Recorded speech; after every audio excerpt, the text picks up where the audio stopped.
Welcome to Fantasy Football Hub for the next episode in the My Team series. Today, I'm joined by former FPL winner Josh Bull. That's right, a man that won the entirety of Fantasy Premier League back in 2019-20. An absolute pleasure to have you on, mate. Wow, it feels pretty special saying that. I'm not going to lie. Fair play to you. Fair play. You won it. And today you're going to be revealing your team. How are you doing? Yeah, no, I'm doing all right, thank you. Yeah, it's seasons come around quickly, so yeah, caught completely by surprise with my. Well, I say by surprise. I've only done about 100 drafts as opposed to 1,000. So Wow, I've not been keeping count. Don't worry.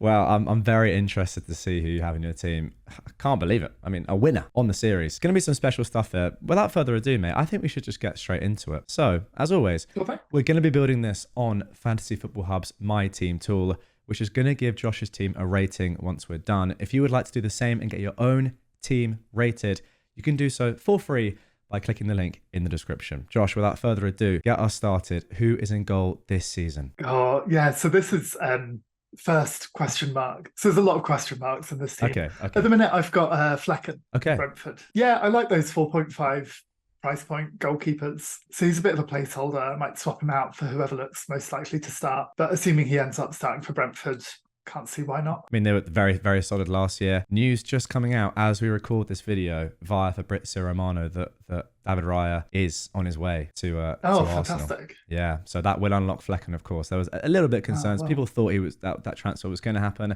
but it now looks like it's going to happen before Game Week 1, which is massive. Amazing. Rub that little question mark out. There we go.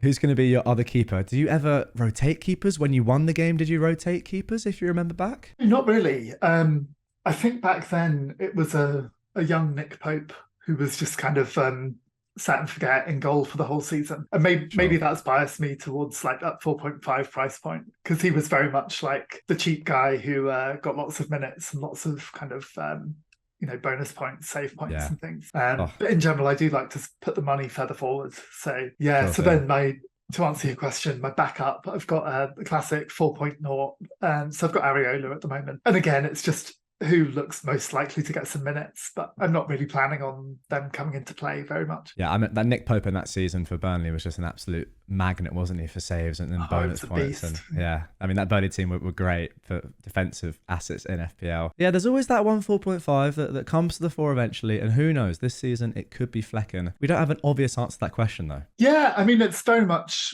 after a few weeks, hopefully it'll start getting obvious and I can get them in on wildcard at some point. But yeah, be nice to get it right from the start, not have to worry about it. Absolutely. Okay, let's get on to the defence. Who have you got? Oh, do you want to start from the top or from the bottom? Up to you. Completely up to you. You won the game. Completely up to you. Okay. Let's start from the top. So I've got Trent. I've gone for him.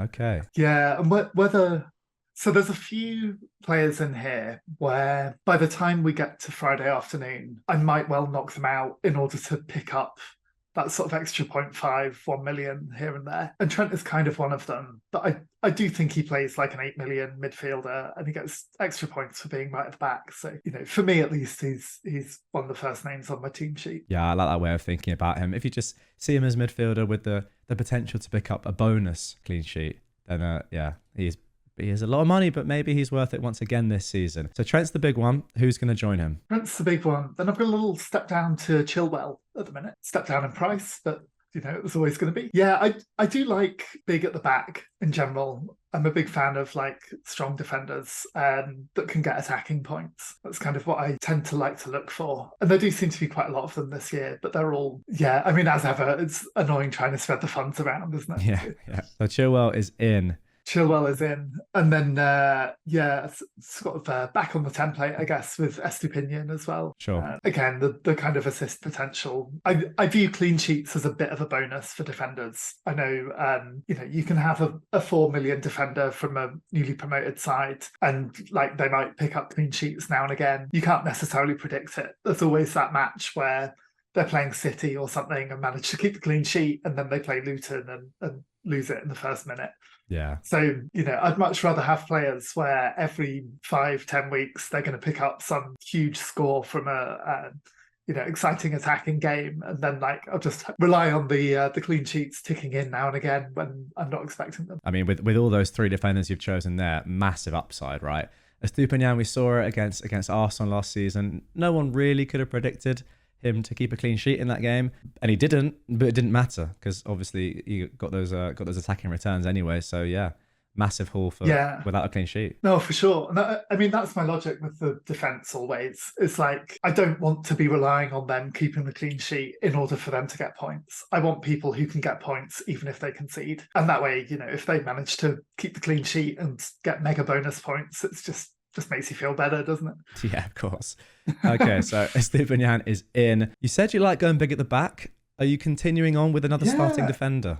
Well, kind of. So not really, but you'll see as the team develops. Sure. It's a bit of an unusual one. It's definitely not going to be optimal. For whatever metric you like. I think the hub optimizer will not be a fan. Okay, we'll see. So I've got those three kind of spending big at the back. So then I've got two bench places. Sure. At the minute, I've got Bell and Baldock in there. Okay. So the 2 4 millions. Logic there is in Baldock, it's a bit of a placeholder. I just want someone who is going to get minutes at that 4 million price point. Not really expecting anything big from him. Bell, I think, could have a little bit of upside potentially, but then is that little bit riskier. And yeah, clean sheets are unlikely to be coming from Luton, but we'll see what happens. I'm interested to hear your thoughts because obviously you've gone with 2 4 million defenders. In seasons gone by, I don't remember a season in which we've been able to really do that. Do you think that's because we know that these guys are more likely to start? They actually seem pretty nailed when we may not have necessarily had, well, definitely not 2 before. We've had one. We've had the likes of Lundstrom, Wan-Bissaka, Livramento, but to have all these options at 4 million, it does unlock more that you can do with your money. It really does. And I mean, that's very much the logic with this team structure. Is I've got a really weak bench, as you'll see in a minute. And at least as I'm set up at the moment, I'm kind of relying on one of those players to start each week. And that'll very much be, I'll just take a pick, probably based on who's got the easiest fixture or who I think has the highest upside from my kind of, my 4-person bench, if you like. Oh, wow. 5, I guess, if you count Areola. Yeah. So it's risky and it's very much not going to be optimal, but hopefully a lot of fun. I understand what you mean now. Wow. So I think what I can infer from what you're saying is that you're going to have one of these players, one of these bench options rotating in and out each week. Wow. There we go. Indeed. That is aggressive and I like it a lot. 2 more bench players to come. Okay.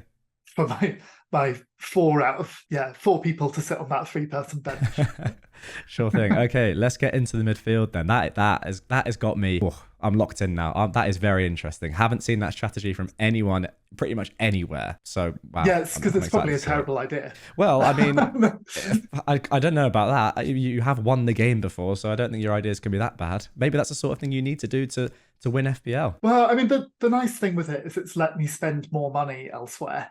Exactly. So we'll see in a minute, which has been quite fun to play around with. Maybe, some of that must be in midfield. So who have we got in there? Yeah, well, let's start with the bench in midfield then, because you know is coming.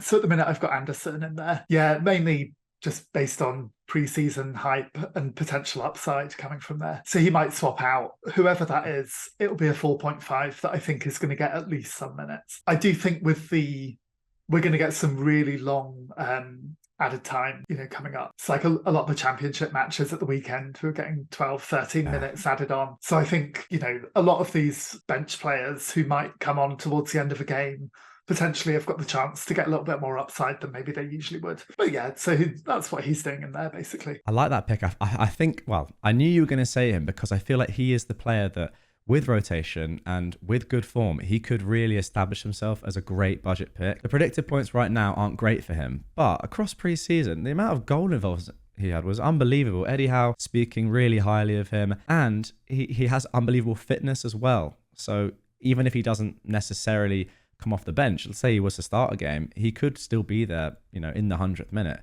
Who knows? Yeah, I like that. If he's going to be one of those rotating players in and out of the team, I like that pick a lot. Okay, who's next? Okay, so now let's go from the top. Why not? So I've got Big Mo Salah. Yeah. sitting nice and cozy in the middle of midfield. I know there's a lot of debate this year about whether it's worth spending the money on him. One of the things I love about this kind of, having that rotating bench is that it lets me get him in. Yeah. And yeah, I don't want to start the season without him. It's that game week 2 fixture. What do you think about that? Bournemouth at home. Do you not think it's captain option? Oh, for sure. I mean, he's always a captain option. Yeah, I know that Haaland's come in and a lot of the talk of the perma captain is, like it's Haaland, it's a no-brainer. But I think Salah is always an option. He's got that ability to score crazy amounts of points. He had a like not great season last year from his point of view and still got like 230, 240 points. It's silly, isn't it, really? So, he is just absurdly good as a fantasy football asset. And, I can't see past not having him. That's so true. For a quiet Salah season, still got 32 goal involvements. I mean, it's not bad, is it? Yeah, I mean, he's just nuts. And that's, Liverpool as a team having a bad year. They're not going to have a bad year every year. I think, it's a bit of a gamble maybe that last year was, underperforming and that they can kind of come back. I think they will. I think they'll be up there this year. I don't think they're going to win the league necessarily, but they'll be competing. I don't think we'll just be talking about Arsenal and City all season. So there we go. Yeah, Salah's going to be a big part of that. Yeah, 100%. I was going to say, if you've got confidence in Liverpool, then you must have confidence in Salah. And yeah, as you said, that is what the 4 rotating players unlocks. Probably the ability to go for Salah and it not impact the rest of your team that much, which I really like. Okay, who's next? Yeah, so next, let's go for Bruno Fernandes. I just think he's criminally underpriced this year for the potential that he's got. 8.5. Yeah, if United can get firing again, he's going to be a bargain at that price. He does seem like he's a premium player that's been kind of, massively underpriced. When you won the league, was he in the league when you won? It was the season he joined. Was it? Okay, yeah, and he came in and just tore it up. Yeah, it was a big part of that run-in. I managed to get on him early, and then it was just absolutely huge that year. You can make a really nice 2019-20 nostalgia side with him. Kevin De Bruyne is really cheap as well. I've not managed to fit him in, but yeah, you can get a real midfield and an attack that just looks like prime 2020. That's so true. I mean, Pope as well is a little bit expensive these days, but he could do really well this year. Who knows? Yeah, Bruno. Yeah, for sure. Bruno's in my team as well. I think he underperformed last year, but really it was his teammates underperforming from all his excellent work. That's why he didn't really get the points that he probably deserved. Exactly. Yeah, and I don't think United are going to win the league this year, but I think they'll be having a better time than they were last year. And I think Bruno will be a big beneficiary from that. Sure thing. Okay, who have you got for your 4th midfield slot? Okay, so these next 2 are the biggest question marks in my team, I think. So in terms of all the changes I've been doing, I've been really trying to find a way of getting Saka in here. It does work, as you'll see in a minute, but at the moment, he's not sitting there. So I've got Martinelli. Oh, he's not sitting there. Wow. That is a big omission. It is. It is. I mean, I think he probably will be by the time we get to the deadline. Okay. So it's really these 2. It's a question of how I balance the price between them. So I've got Martinelli and Maddison is the other one I've got sitting in there at the moment. And I think it's more likely I end up with Saka and then, a 7 million, maybe even someone like Mitoma, one of the 6.5s. I think that's the most likely way that I manage to get that little bit of extra money where I can, making Maddison into Mitoma gets me Saka. It probably gives me a little bit of an upgrade on Baldock at the back as well. Yeah. It's true. It's boring. It's a bit more boring though. Maddison, a player that we're not seeing in loads of teams. Why do you think that is? Why is he in your team? I think he's just a bit of a tricky price point to get in. If you're getting the likes of Saka in there, it just makes it really hard to then have him. He kind of becomes your 4th midfield slot, and just 7.5 is quite expensive for that. I think Spurs are going to score some points. Again, can't see him winning the league, but I could see Maddison really coming in and really benefiting from being in that team. Sure thing. So, I'd just love to have him, and he really, I think for FPL, he's always great. At the minute, I've got that Maddison plus Martinelli. I suspect that Saka plus someone like Mitoma is going to be better value in the end. But they're sitting there at the moment, so let's go with them. Why not?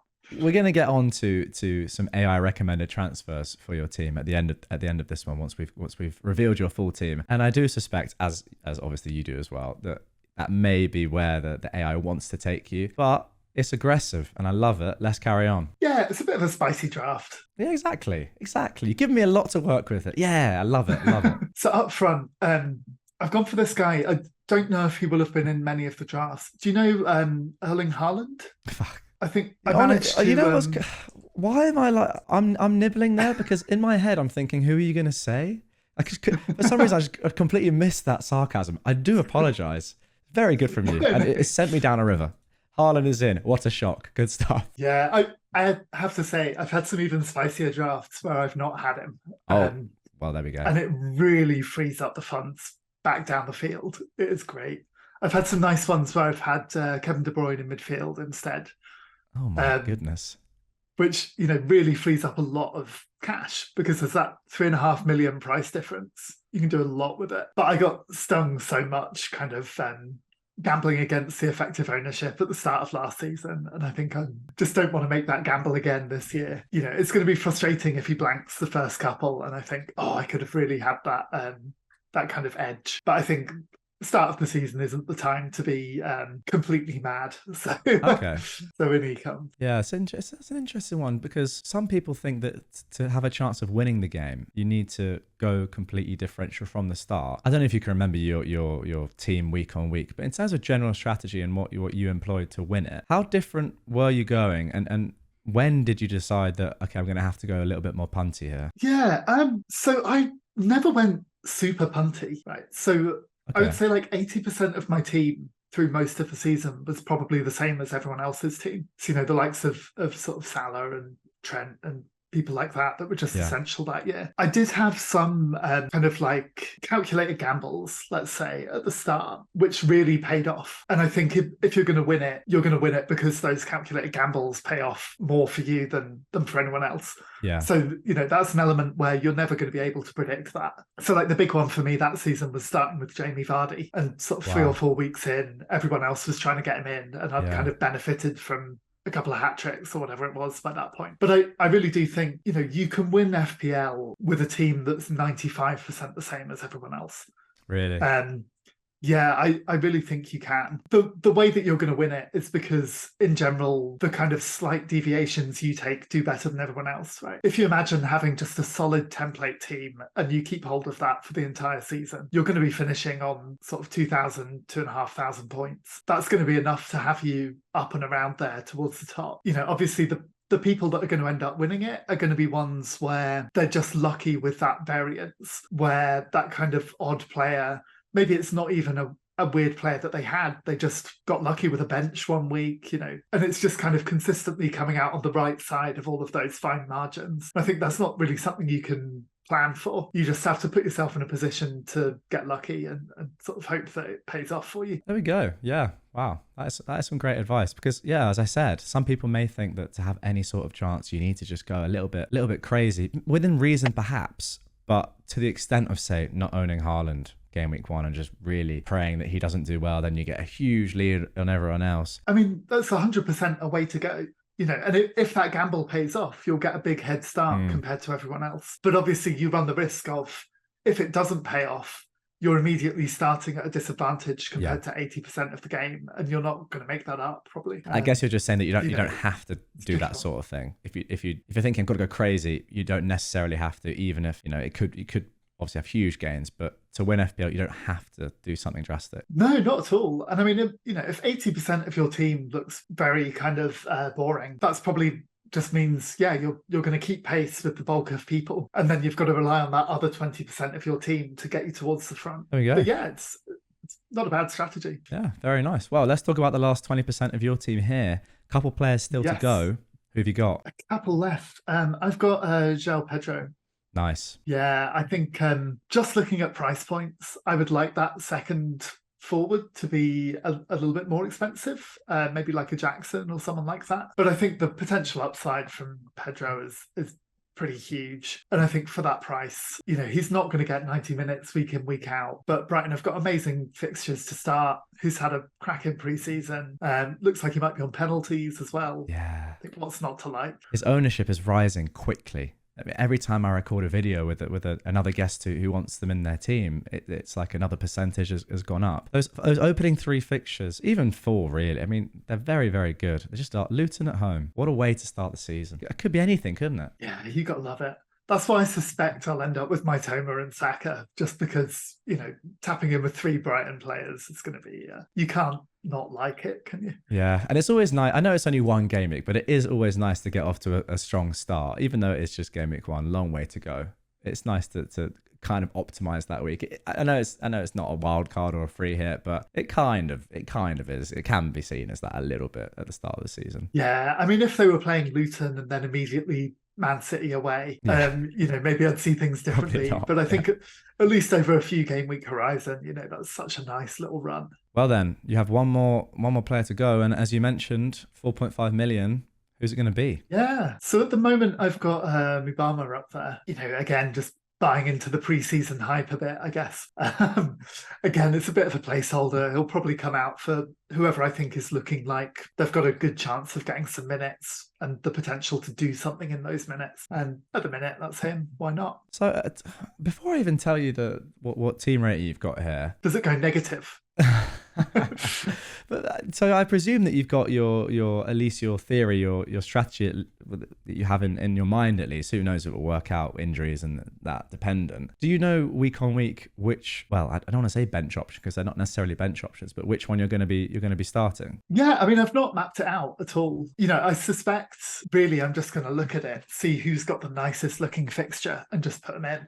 Yeah. And if it turns out that Bell is getting 90 minutes a week and getting into attacking positions, then, maybe he'll end up there more often than not. Or if it looks like Anderson's kind of breaking into the team or something, with nothing else to go on, it will just be a case of who's got a nice fixture, might get some minutes and the chance to do something. I mean, to be fair, like the first game week for Bulldog, who I presume, I don't want to try and guess your team, but would you right now be starting Bulldog out of those 4 or? Probably not. Oh, okay. So I think he has the most chance of getting the minutes out of all of those players. But I also think he's got the lowest chance of getting a return out of that. So I can see him coming in every week and getting 2 points. Yeah. And I just think it's a lot more fun to have one of the riskier picks who, maybe is only going to play 20 minutes. If I can get 20 minutes out of one of them with a great fixture, I'm more than up for that. I see. That makes a lot of sense. And I'm thinking about Mubama's minutes preseason and the fact that he looks like he could even start a game against Bournemouth. Is that where you're going? Yeah, I mean, certainly week 1 at the minute, I'd start Mubama, because I just think the chance of him, if he's playing, maybe he only gets half an hour, but with these extra long injury times as well, I think that we're going to see a lot of minutes for bench players. I'm not expecting to get huge returns from him, but if I can get a couple of points and then, maybe once every 5 weeks, that player, comes up with an assist or a goal or something, that's a lot more fun to me than just getting a consistent 2 points every week. Yeah, fair enough. So, as I say, it's almost certainly not optimal to have that player. I should probably be spreading the funds around, make sure that I've got someone who's got a better chance each week. But I just think it's a lot more fun to have them. So it's definitely a lot more fun. There's no doubt about that. But yeah, let's see how it affects your team rating. You've said that you don't think it's going to be too great because you have this rotating 4th player, but it does mean that you're able to have Salah, Trent, Haaland, and it not really impact the other players that much at all. I mean, 14 out of the 15 players that you've got there are pretty standard. It's just that 4th bench option. You have a 92% team rating, Josh. 92%, okay. Which is I feel like that's going to be low on the table, I suspect. It is quite low. I will say, despite the fact that 92% is still obviously a great rating, it's one of the lowest that we have seen. I will say that. Yeah, that doesn't surprise me. But out of interest, if you do that little swap, Martinelli and Maddison through to Saka and Mitoma. Let's have a look at that. Let's just do that on the fly. So just, it would just be curious. Maddison out for Mitoma, and then Saka in for Martinelli. It goes up to 93%, so it's better in predicted points. Not a huge amount in it. No, not by a huge amount. No. Okay, but what we will do now is have a look at your AI recommended transfers, Josh. And I think we can probably tell where this is going to go. And you've mentioned it all video long, the risks that come with this team. And I don't know if the AI will love it. They may look to revert this, but nonetheless, we're going to have a look at your AI recommended transfers right now. Okay then, mate, here are your recommended transfers. Wow, I've just seen one of the names in here that I actually haven't seen much recommended by the AI at all. Ooh. Really, this is a great pick. I'll just tell you right now. One of the moves is João Pedro out, which I don't know if you're gonna like this, but Nicholas Jackson is coming in. Yeah, no, I do like that. I do like that. I'd like to get Jackson in. It's a player that you mentioned at that price point, at that 7 million price point. You know, on your thoughts? I think that price point's great. You know, where does it get the extra 1.5? Well, exactly. That is what I have to now tell you. But I just instantly saw that. I was like, wow, Nicholas Jackson is not a player that I've seen recommended before, not been recommended on this entire series. I guess that shows that with Fantasy Football Hub's AI tool, it's constantly evolving, constantly looking at expected minutes. The Nkunku injury, although it may lead to fewer Chelsea goals in general, with him being a really important player in Chelsea's new attack, it does mean that Jackson is more likely to play. So maybe that's why Jackson's increased in minutes. I will say to the viewers as well, if you want to get your own personalized recommended transfers, you can do so by clicking the link down below. Join up to the site. Only a couple of days now until the season starts. And if you sign up before preseason is over, you'll get 50% off. And if you don't win your mini league, you'll get your entire money refunded. That is how confident that the hub is in its tools and site, just like this. So Jackson is in, but yes, we have to fund this. Now Salah is gone. It's gonna be Mo, isn't it? Oh yeah, it had to be.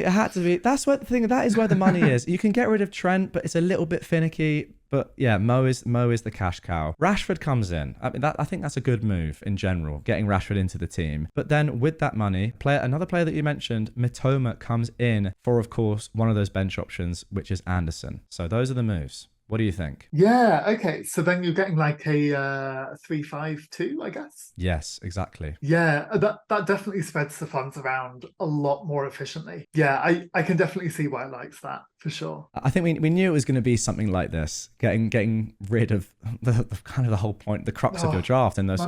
My man. Yeah, I know. It's a shame. It is a shame.